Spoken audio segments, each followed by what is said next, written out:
He's done it! Throws up the floater. Oh, astonishing. Pulls off three-pointer.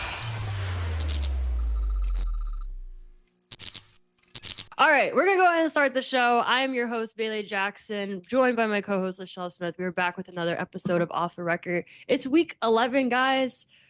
I can't believe we're almost 3 months into OTR. We are flying. We're flying right into NFL season, and that is exactly what we were talking about today because it is preseason action, almost Thursday, Friday, Saturday, Sunday, maybe even Monday. I don't know if there's games tomorrow. Correct me if I'm wrong, chat, but we've got a lot of football and we've got a lot to talk about as a result. The first topic of the day I want to spend a decent amount of time with this one is Shedeur Sanders because he deserves the amount of time we are going to talk about him.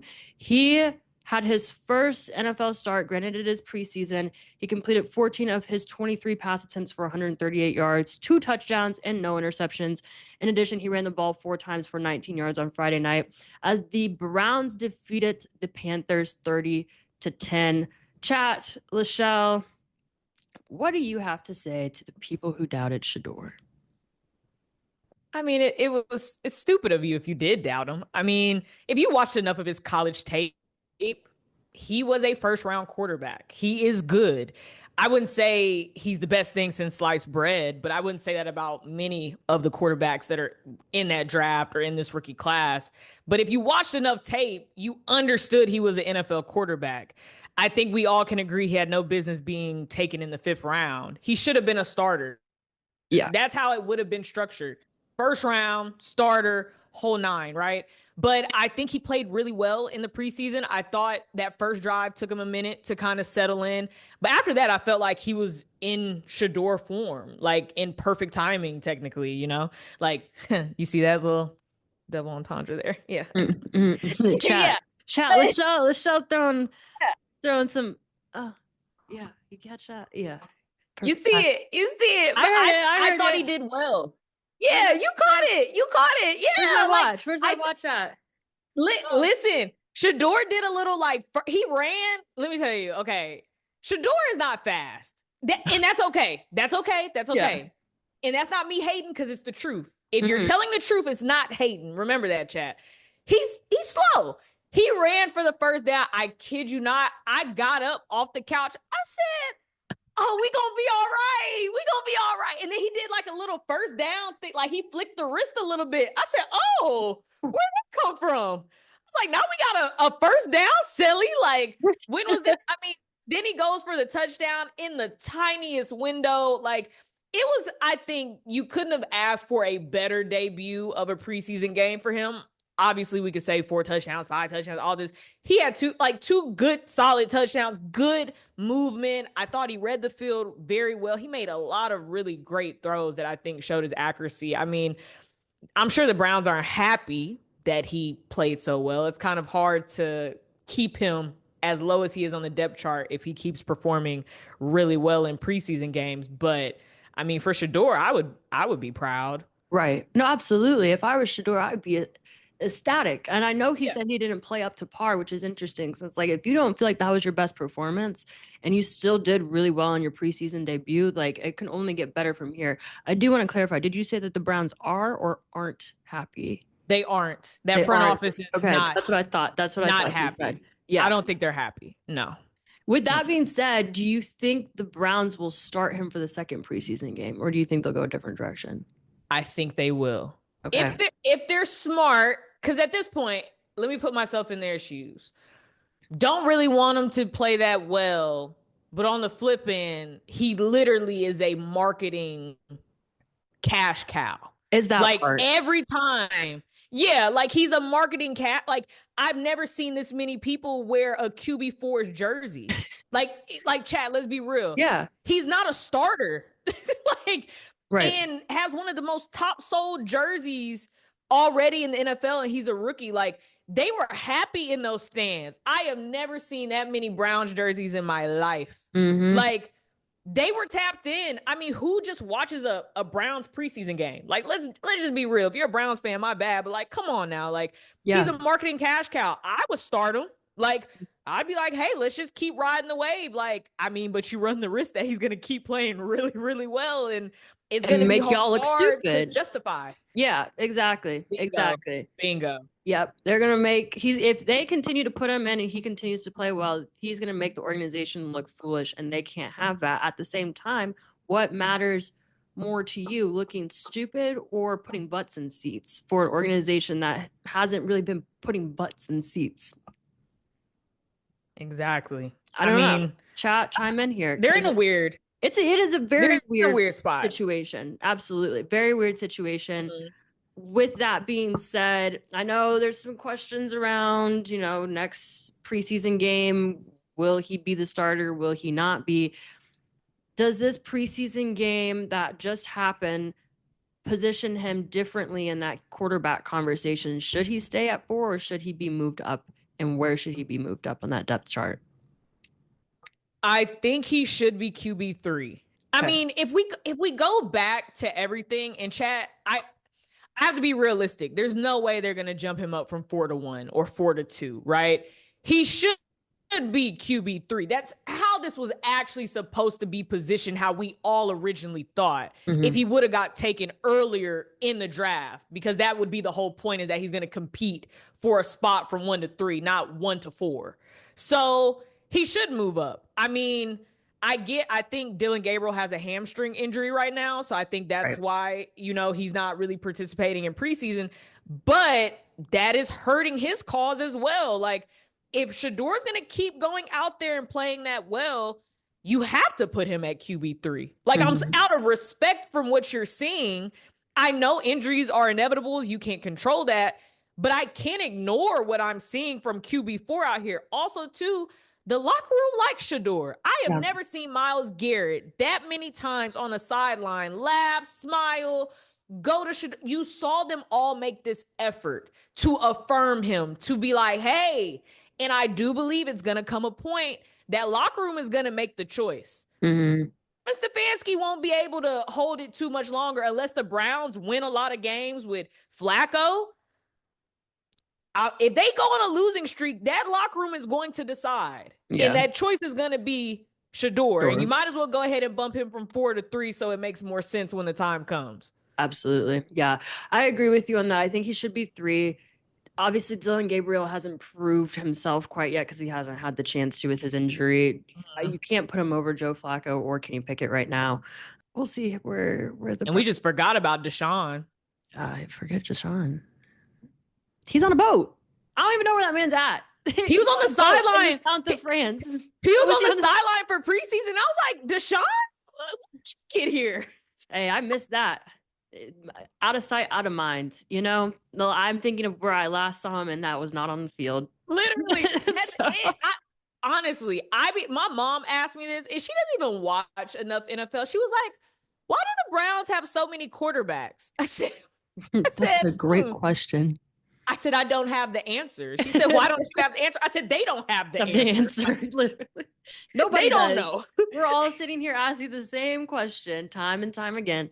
Yeah, no, we don't know. We don't know. They've got 5 quarterbacks right now, which is insane. It makes 0 sense. Zero. She was like, the Browns have to know. I said, Mom, they don't. They don't. I promise you, they don't. We're going to move on. But I agree with the depth chart conversation. I think 3 makes a lot of sense. Question marks around Deshaun Watson. Question marks around just the entire organization. Question marks around how they're going to move forward with the QB. It's going to be an interesting mess that plays out. Like, I don't think there's really any better way of describing. Like, it's a mess that they have going on in Cleveland right now, and it's going to be, I feel like, a lot of finger pointing, a lot of you look stupid, and we'll figure out who's the stupidest of the stupid. So for sure, that's that. And also, real quickly, before anybody says anything in the chat, because I know y'all are already saying stuff on social media. If y'all think, oh, it's preseason, oh, he was playing against 2s and 3s. Be for real. Now let's take a step back, because I also want to address that. He was playing with their 2s and 3s and their 4s as well, okay? If Shedeur is playing with not even their top talent, then imagine what he would look like playing with their top talent, okay? It's a different combo for sure. It's a different combo. I'm gonna put that to rest right now before y'all even get the chance to say it. On that note, we're going to transition out the subject before y'all say anything in the chat because I don't want to hear it today. We're moving on to the Jags game. We saw Travis Hunter's NFL debut. It gave us our first real taste of the two-way experiment that's been hyped ever since the draft night. The Jaguars listed him as wide receiver 1 and cornerback 2 on their depth chart. And in his preseason game against Pittsburgh, he logged 10 snaps on offense, 8 on defense. And on offense, he ran with the starters for a series, caught 2 passes for 9 yards. He had another game that was wiped out by penalty. On defensive side of the ball, he played with his second unit. He wasn't targeted, but did miss a tackle on Caleb Johnson. Right now, the numbers might not jump off the page, chat, but that's not the point. Point is the concept, okay? Davante Adams voiced his skepticism that's been simmering league-wide, quote-unquote. I don't think it's possible to do for real, not at a high level. I want to pause there. How do we feel about what Davante Adams said? Do we agree? Do we disagree? And then we're going to get into the rest of the conversation. Chat, give us a quick yes or no. Lachelle, I want to hear your thoughts. He's speaking from his perspective. Okay. He's speaking from if he could do it. That's how I see things, because Davante, he hasn't played both sides. He didn't do that in college. He didn't do that in high school. So I feel like he's more speaking from his own perspective of oh, if I were in those shoes, I wouldn't probably be able to do that. I disagree with it. We don't know what can happen until it's done. Everything's crazy until it's done.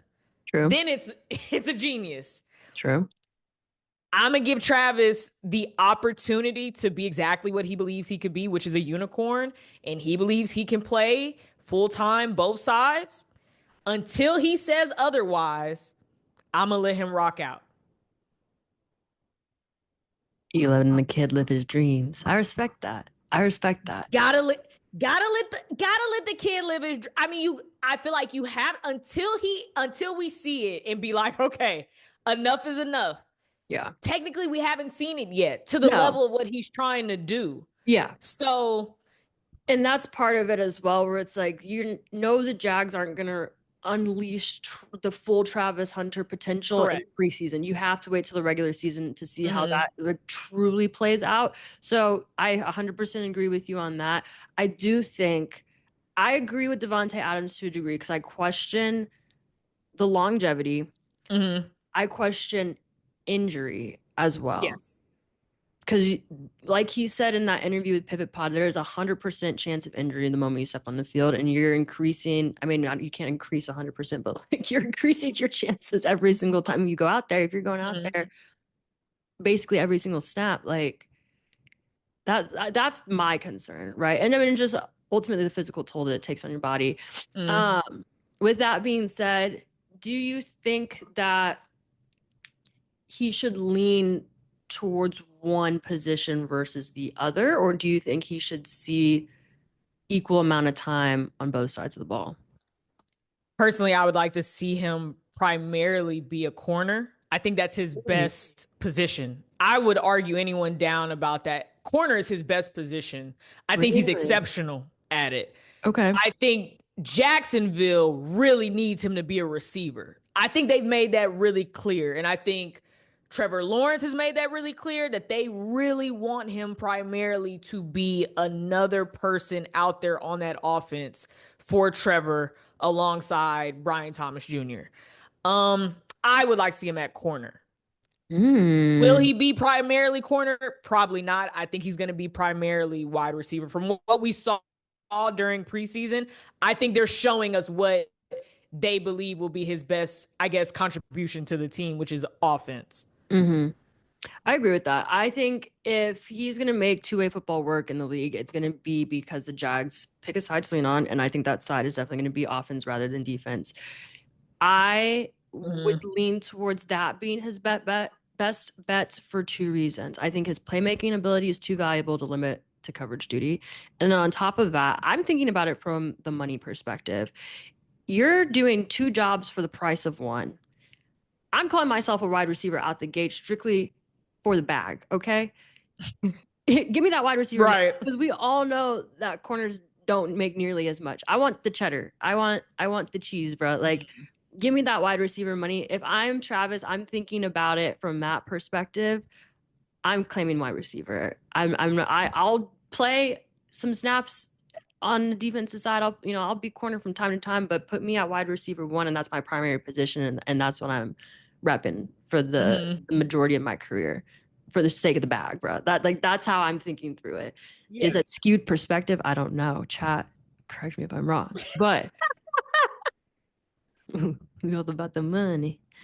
Give me my money. Must be the money. Yeah, That exactly. Deion Sanders song is hilarious. I don't know if I've heard. Wait, You've never heard it? am I missing a cultural moment?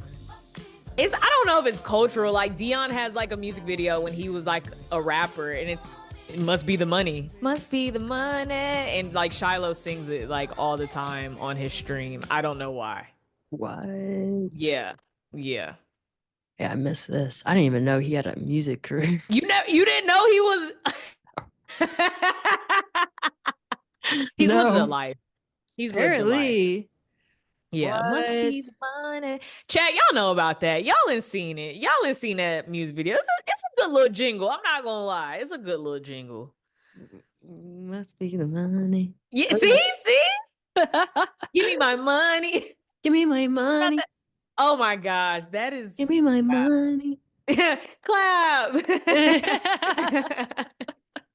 All right, chat. We're gonna insert that in our edit so y'all can watch it too, just in case you don't know what we're talking about. Because I The didn't know what Angela we're talking Bassett about. one with her kids, and they do it with her husband, and like the kids, and he doesn't know it. He's like, "Just give me my money," and like they don't cheer. He's like, "Why are y'all doing that?" Yeah, the people's reactions to that trend are hilarious. They're absolutely hilarious. That needs to come back on TikTok as soon as possible. Facts. But on that note, like I said, to wrap up this segment, if I'm Travis, I want the bag. I want the bag. That's mindset with that. I do want to ask a couple follow-up questions before we move on to another star from this game. But do we think that playing both ways makes him more valuable to the team or more vulnerable? Chat, drop a valuable or vulnerable. Picking sides here. It does make him vulnerable. I think your best ability is availability. So I think they'll value that more from him, not necessarily just like himself. Like, are you available? I would say it makes him more vulnerable. I mean, Devontae hit it on the head. Like, once you step out there, it's an increase of injuries. He's not going to get the same rest as everybody. You're going to be more receptible to way more. He's going to take more of a toll on his body than just one person out there by themselves playing both sides. So I would say it makes him more vulnerable for sure. I agree. Chat, drop your take. We need to hear it. Vulnerable or valuable? Which one do you feel? Moving on. That Jags game that we saw over the weekend, I think one of the wildest moments wasn't even Travis. It was Cam Little. It was Cam Little. Can we get dubs in the chat for Cam Little? Because this man kicked a 70-yard field goal. Y'all know how far 70 yards is? Crazy. 70 yards. Beamed it. If y'all play golf, that's like you're praying that you're getting it on the green type of shot. I don't know how to actually put that into golf terms. Golfers, you know what I'm talking about. But anyways, it's not a easy thing to do. I think any sport that requires yardage, which is maybe 2 that I could think of off the top of my head. I don't know where I'm going with this. It's not easy to do. That's what I'm trying to say. It's insane. It's insane. If this were the regular season, that would have broke the NFL record. Justin Tucker holds it at 66 yards. I believe he set that maybe a year or 2. I truly don't think people grasp how far that was, the kind of accuracy that goes into a kick like that. Granted, the conditions were in his favor. He was playing indoors, which, you know, you can control some factors that you wouldn't be able to control in an outdoor setting. So it makes it a little bit easier. But still, a 70-yard kick is crazy. Now, if I were him, I would be a little nervous after making that kick. Because you know what you do? The bar was not set. Yeah. You can't miss now. You can't miss. Never. Yeah. You see how you can't see the bar? Yeah. It's You too can't high see now. the bar. It's too high now. Yeah. It's too high now. If I were him, I would be a little nervous. Every single time I make a kick, I'd be like, He because now wanted people know it. that you got a cannon on you. You got a cannon for a leg on you, which is great. But I mean, like, he wanted them to know. I would have saved that. I'm sorry. Not preseason. He wanted.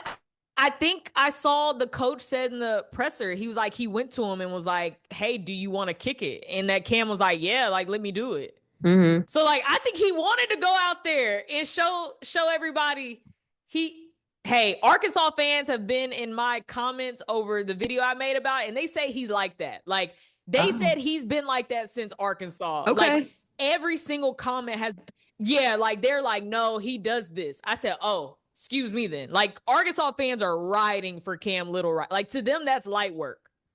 Oh, they said that's Crazy light work. Crazy. They're like, he does. I kid you not. If you scroll through the comments, they're all like, I went to Arkansas. I watched him. He's the only reason we won games. He's like that. He played soccer. We watched him practice. I'm like, oh, so Cam just beaming 70 yarders. That tells me, can you beam a 75 and 8? Like, that tells me he has more. Because they're talking cash money about Big Cam. I'm not even going to call him Cam Little. Big Cam. They talking about Big Cam. Cam Little. They said, forget Little.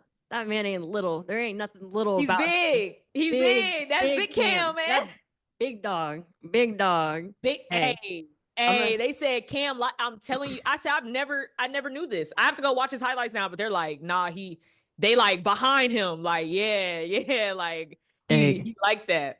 Cam, I owe you an apology. I wasn't familiar with your game. Me neither, Big Cam. What? Our bad. What? We need 1 million replays of this kick. Just imagine the edits going right now in the YouTube. I need to see him like 1 million replays, bro. Like I want to go watch him in practice and be like, do we take a trip down to Jacksonville now? We should reach out to Cam and be like, can we just watch you kick? We might. Like, why not? Chat, if we got a Cam connection, throw a dub out there because, yeah, what did someone say? 70-yard field goal kick is wild no matter how you frame it. No, absolutely. Insane. If it was a regular season game, he holds the record now. Mm-hmm. Like, that's crazy. Cannon, man. Cannon. Hey, big dog. I wonder what his leg workout is. Does he have? I want to see his build. Like, do you have quads that are like his legs don't look super muscular. No, they don't. Actually small. Guys, I'm not gonna say anything. They said he played soccer. Now the comments did say he's a soccer player, and because of that, they think that is what has helped for sure. Yeah, his kick strength. For sure. Because I guess there's a lot of soccer players that transition to kickers. Yeah. I mean, the kicker for the Cowboys, Aubrey, I think he was a soccer player, like, if I'm not mistaken. And like they said when he was like in the UFL, he was beaming them everywhere. So that's the pipeline. That is the pipeline. That is the pipeline. Hey, if any soccer players out there had ever dreamt of being in the NFL and they said, you know what, maybe it's not for me, think again. You could be a kicker. Could be a kicker. Someone in the chat said playing real football definitely helps, especially from playing in an offensive position. Yeah, I ain't gonna argue that. It makes sense to me. It's like no different than like track and field athletes that are able to go play football. Like they always say, like that helps translate. I can see soccer translating for kickers. For sure. The amount of track stars in high school that are now DBs in the league. I mean, like, the crazy pipeline. Again, pipeline. I feel like every DB that I know ran track, like legitimately. And they were like best in their state. Like, pipeline. It's insane. We didn't unlock anything. I feel like we knew that, but we just reinstated it and made everybody a little bit more aware of it. You know, that's what we do here at Off the Record. There we go. We brought it to the table. We brought it to the table for everyone today. Absolutely. Yeah. We're educating the masses. We're informing y'all. We're here to serve. We're here to serve. You know who else is here to serve? Justin Fields in New York. He's a Jet now, right? You might remember last season he wasn't a Jet. He was a Steeler. And if you think a little bit before that, he was a Bear. It seems like Justin Fields has finally found his place. It only took one game for Fields to silence his biggest Jet doubters. He completed 3 of 4 passes for 42 yards. He ran the ball twice for 14 yards and didn't take a single sack. He looked calm. He looked composed and controlled in the pocket. I think the difference between this Justin that we've seen, or I'm sorry, the difference between the Justin that we've seen the last few years and the Justin we are seeing now is that this team actually wants him. And when you're in a position when somebody wants you, you're able to be a little bit more free. And in this case, he is playing more freely. He's not worrying about perfection as much. He's not thinking nearly as hard as I feel like he has had to think through things in the past.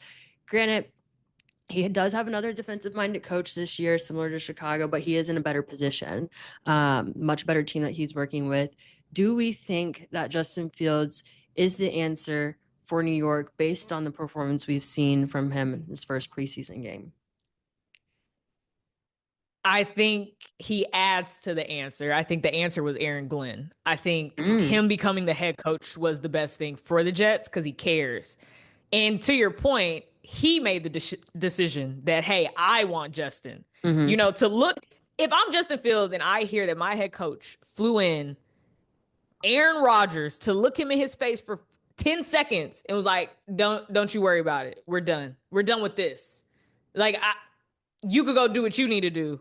Already got my quarterback. You're going to want to help the answer even more. I think they're both the answer at this point. Like, that type of confidence that someone wants you when he was just with the Steelers and it's like he was playing pretty well and then Mike Tomlin's like, nah, we still want Russ. Like, this is the first situation where a coach is like, hey, I believe in you. I have confidence in you. I trust you. And like you said, you look at the preseason, it's like, oh, okay, this is the Justin Fields that we wanted for the last few years now, but now he's in a position. So I think he is going to end up being the answer alongside Aaron Glenn for sure.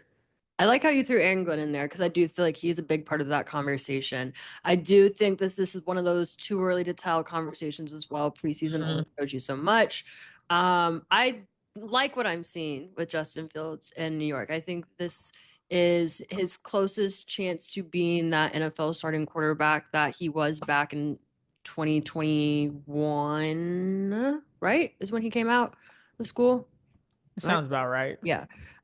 With the Bears, obviously like that didn't pan out well. So I think that this is, again, like I said, the best situation that he's being put in to achieve that goal and to have a little bit more longevity in that role. So yeah, it's looking good. And like I said, he has a really good team around him. He's got some weapons in Breece Hall. He's got Allen Lazard. He's got Garrett Wilson, which I also love that duo's back together. They were great at Ohio State. They're so fun to watch. So to see them paired up again in the league, I'm excited to see how that pans out. So it's looking good. I'm always rooting for Justin. I really think that the Bears did him dirty here. I don't even know, did him dirty is maybe the best way of phrasing that, but it just didn't help him. It did, I think they left him out to dry towards the end, and it became more of a conversation of it was his fault versus, well, are you putting him in positions to succeed? So for sure. Yeah, he's in a much better position now, and hopefully that success will come. With that being said, I want to focus on success for the rookies. We've got a lot of rooks that are excited to be in their first year. The conversation of who's going to be the best, who's going to be a bust. We're going to focus on the positives, though.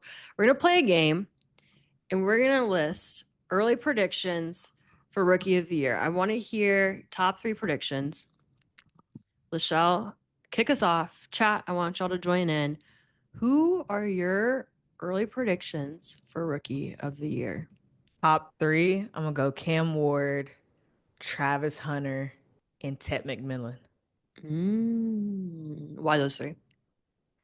One, I think Cam Ward's not getting enough attention that I actually think his rookie year is going to be very similar to Jaden Daniels. Okay. I don't think it's going to be to a T, not in terms of like the crazy success, but I think he's going to show a lot of flashes where everyone's going to say, "Oh, like wait a minute, he has something here." Travis, because I think they're going to give him as many opportunities offensively to really just be him. And Brian Thomas Jr. is a really good receiver, which opens up a lot for a guy like Travis. So I see him just rolling on that offense as long as, Trevor doesn't throw him any hospital balls. And then, Ted McMillan, from what I saw in preseason, I think Ted is good. Ted is a receiver, and I think he's going to do a lot of great things for Carolina, especially alongside Bryce. So I see him having a lot of production and a lot of success out of those offensive guys, rookie-wise. I give it to Cam, Travis, and Ted out of my top three. Mm. Okay. I like Cam. Cam looked really good after his first preseason game. I'm very optimistic about him. I'm going to throw Ashton in there. I feel like he deserves to be in that conversation. He looks pretty promising as well. I feel like the Raiders have really just grasped onto him and done a really good job at not necessarily like developing him, but just getting him where I feel like he should be to start this regular season. I'm gonna go Marion Hampton, the Chargers. Okay. I could see something out of that. There's Okay. potential there. I don't know. Chat. We got Cam Ward, Travis Hunter, Jahad Campbell. Oh, I mean, Abdul Carter's in there. Yeah, facts. We didn't even really focus on the. We talked about a Emeka Ibuka. Like, we're big fans. I think he's going to be really good. Like, from how Baker talked about him, he was like, he really is the real. I mean, you hear Mike Evans say, like, this is the best wide receiver room I've ever been in. And I'm like, you're a Hall of Famer. So the fact that you're saying this, like, he must really be that good. So I'd probably put him in there. Who else would I put? On the defensive side. They say Abdul's crazy. Like, they say he's like a beast. I've seen some clips during training camp, but they say he's the one. I'm interested to see it. Yeah, that's a good pick. I mean, I guess Travis potentially. Just it's like, what category do you want to put him in? Right. Right. You can put him in both. I will say one rookie I think that is gonna be on a lot of people's fantasy team towards like third, fourth game is Travion Henderson. He's going to be on a lot of people's fantasy. Yeah. I like him. I liked him at Ohio State. Bad. Yeah. I really like what I'm seeing. He's going to be so good. Far. Not facts. Yeah. He's going to be really good. Facts. Okay. So let's say our list one more time. Because we've skipped around a little bit. We got our offensive rookie of the year. We got defensive rookie of the year. Top three. Offensive rookie of the year, you got Cam, Travis, Ted McMillan. Defensive rookie of the year. I'm going to go Abdul Carter. Okay. If you had to pick one for offensive rookie of the year, who are you choosing? Cam? Yes. Okay, so we agree on that one. And then you chose Abdul Carter. I'm going to go... Ooh, maybe... I like Jalen Walker. The Falcons. It's a good one. Yeah. I'm going to choose him. That's a really good one, actually. I'm going to choose him. I'm liking what I'm seeing from him so far. Okay. How confident are you in that? I was like, how confident are you in your defensive rookie 70%. 70%. Yeah. Okay. 70% confidence rating. Yep. Okay. C we average. Like it. We C like average. It. Yeah. I'm not going to. I respect it. Yeah. We're not going any higher. I don't want to go any lower either, because at that point, yeah, we're gonna stick with 70% passing grade. Chat, agree, disagree, right, wrong. We want to hear it. If you don't agree with us, that's okay. We want to know your feedback. We got some people are definitely agreeing with Cam Ward, Travis Hunter. Let us know. On that note, Lachelle, I want please. to transition to our favorite segment of the night. We're doing things a little differently today, though. Let's hear it. Yes, we are. So, you guys, we've been hard on you for rightful reason. Y'all been scary. We're trying to meet you halfway. This is a relationship. Okay. So, we're not really opening up the phone lines. We're not doing that technically this time, which is fine. So we ended up asking you guys ahead of time some topics, some hot takes. What did you want us to talk about? And we're not going to hold back. Now, Bailey, do you want to say the 3 that we have, the topics that were coming through the Off The Record page and everything? I got you. So, yeah, like Michelle said, y'all are being scary the last couple of weeks, and y'all submitted some of your hot takes, but then you also submitted some things that you wanted our hot takes on. So we're going to go through the list of things that you wanted us to touch on. First and foremost, should teams call the Browns after trading Shedeur? No. Michelle says no. Why? Not right now. Just let this thing play out. Let it play out. Let it be. I don't see any other team that would be able to trade for him and use him immediately.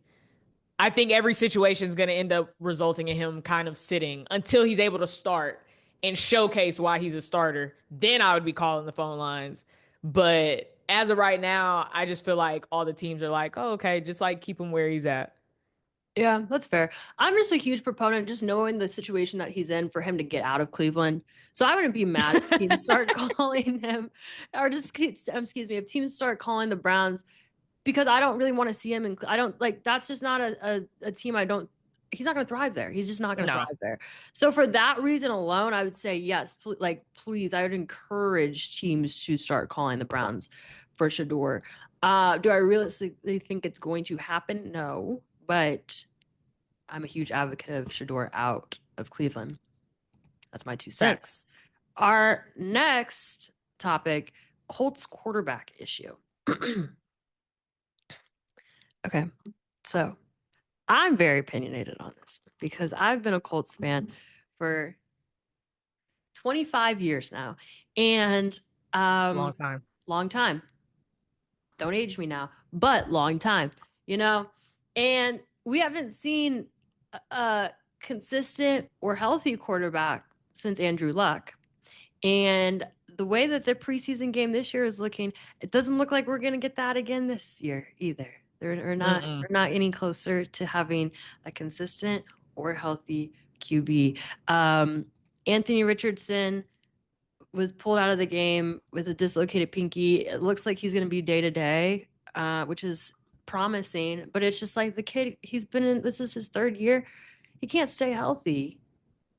Is this his 3rd year? Yeah, this is his 3rd year. I was about to say, I'm like, maybe I'm confusing myself. This is his 3rd year. He can't stay healthy. And then you got Daniel Jones is your other option. Watch. Better play well. Okay. That's all I got to say. All right. What are your thoughts, Lachelle? Chime in as well. Colts are the Colts. Like at this point, I feel like they might be a cursed franchise as well, right alongside Dallas. I don't understand why Anthony Richardson can't stay healthy. It's actually kind of unfortunate. Like I actually feel really bad for him because like every time you think like, okay, then like you saw last year, he's like in a QB battle all of a sudden, and then like injuries pile up out of nowhere, and like now even the dislocated pinky, it's like, man, like it's just always something like out of his control, obviously, because who wants to be injured? But right. And then Daniel Jones, I didn't understand why the Giants paid him all that money when he was over there. So like I'm already jaded when it comes to Daniel Jones as a whole, but it's not a great situation. I mean, you could just tank and wait for next year and get you another quarterback, or wait till 2020. Well, 2026, maybe 2027. You get you Arch Manning. It's a lot of people in the Arch Manning sweepstakes right now. So maybe you guys need to set your eyes there. We might need another Manning for the Colts because, I mean, the last Manning you might need pretty well for us. Yeah, maybe that's the solution. Arch Manning might got to just say, hey, we're tanking. Colts should tank the 2025-2026 season. You heard it here first. We're tanking for Arch Manning. Might be time. It might be time. Somebody clip that and send it to Arch and send it to the Irsay family and send it to Shane Steichen and Chris Ballard. Thank you. On that note, we've got some hot takes from the audience as well. Some of these I just can't agree with, and I don't know why y'all say crazy things, but it's okay. Bryce Young leads Panthers to the playoffs. How do we feel about that? That's a hot take from one of our audience members. Do we think that's realistic? It actually is realistic in some ways. If I'm thinking about the second half of their season last year and how well he played, they got a little bit more offense now, some more weapons for him. No, that is a hot take. They're not making no playoffs. I'm sorry. I tried. I'm a Bryce Young fan because I didn't like how they did him, and I felt like he responded so well. Yeah, no, that's not. It's not happening. No, it's not. No, happening. I was trying. I tried. It's not happening. Yeah. I know who sent this in. I respect you so bad, but this was delusional. They're not making the playoffs, and they're not making the playoffs with Bryce Young. I'm sorry. I'm sorry, Panthers fans, Carolina folk. This isn't your year. You can try again next year. With that being said, will the Bengals miss the playoffs again? No. Okay. No. They'll make it this year, I think. I actually think Joe Burrow might mess around and have like an MVP season, actually, because he played really well last season. Despite them being bad, his numbers were insane. I actually think, their defense still isn't that great. Their offensive line is also a little janky at times. Dang, wait. No, they'll make it. They'll make it. I'll give some respect. They'll make it. Okay. Yeah. Okay. You think they're gonna miss it again? No comment. No comment. I'm jaded, okay? Because I watched quarterback and Joe Burrow was in it and he was talking about everything. And I was like, wow, Joe, you were trying. Like, you were really out there laying your life on the line and y'all just couldn't win games. That's why I can't watch those Netflix shows, because then I have sympathy. I'm like, oh, man. You're trying your best. Are you talking about Hard Knocks? No, quarterback on Netflix. Like the first season that they had, I think like not the Manning family, but I want to say Peyton. He actually executive produced it. And the first season was like Patrick Mahomes, Kirk Cousins, and somebody else was in there. This season was Joe. Kirk was back in there again, which was a mess because it was like the whole Falcons thing. And then Jared Goff was in this one as well. Okay. And that was pretty good. Like I was like, oh wow, Jared Goff is like really cool. But Joe was in this one. And I was like, wow, you were trying. He was trying. He was doing all he could. It just wasn't enough. Yes, he wasn't enough. So I have sympathy because I was like, wow, Joe. You're trying. And it's just not hard enough. It's not enough. Never is. Okay. No. Our next one from our audience: USC makes college football playoffs. Probably not. I wouldn't. Yeah. Again, I know where this one came from. This is an overly optimistic USC fan. They're also USC alums, so you actually have something to relate to. So, as a USC, and I don't relate to this. Okay, that's all I wanted to know. You're being realist in the situation. Okay. Yeah. Okay. Where did they? Let me see. I have a question. Where were they in the Big Ten standings last year?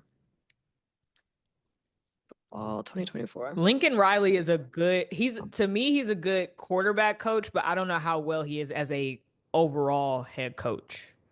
Yeah, I can agree with that one. They were about right in the middle, right smack dab in the middle. They had 7-6 overall, 4 in the conference. What's their schedule look like this year? Let me see. That would help me answer the question. Now, I will say they have one wide receiver on their roster that I would tell everyone to watch, and I hope I'm remembering his last name. Jacoby Lane, I think is his last name. Right. Really, really good wide receiver. I want to say he might be junior this year.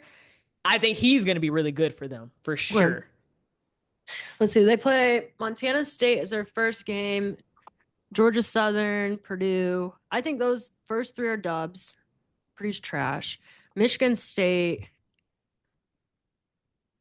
I don't know, 50-50. Illinois, what do you think? Michigan State, is that a dub or an L? Michigan State might mess around and win that. Yeah, I don't know. That is a 50. I would probably that's give a that 50-50. Yeah. Illinois, I think, is an L for them. Michigan's an L for them. Notre Dame's an L for them. Nebraska's 50-50. Northwestern should be a dub. Iowa, I'm not sure. That's maybe 50-50. Oregon's probably an L, and UCLA. How do they play against UCLA? I know that's obviously like that's rivalry week. Like, how do they typically play against UCLA? I feel like the last 4 years has been like hit or miss at times. Okay. So I don't know the overall last 5 records or I guess visits that they had, but I want to say like it's either they're 3-2 in the last 5 or like it's 3-2 the other way.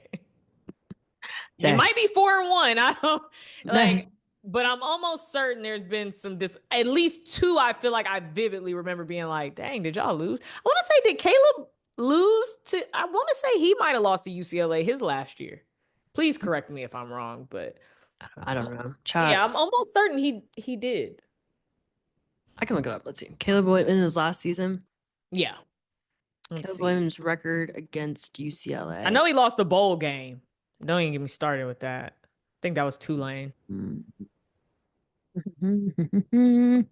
did he win? No, he lost. That's what I thought. Yeah, I remember that. Because I was like, really? I feel like it's going to be a 6-win season for them this year based on their Sounds fair. So with that being said, the answer is no. No. They will not make the playoffs. Last but not least, we have Shedeur is QB1 by the Browns bye week. When is their bye week? Let's look. Browns schedule. I'm guessing week 8. 1, 2, 3, 4, 5, 6, 7. Week 9, I think. Wait, there's a better schedule for me to look at because I'm just counting right now. When is the Browns bye week? Your QB1 by the bye week?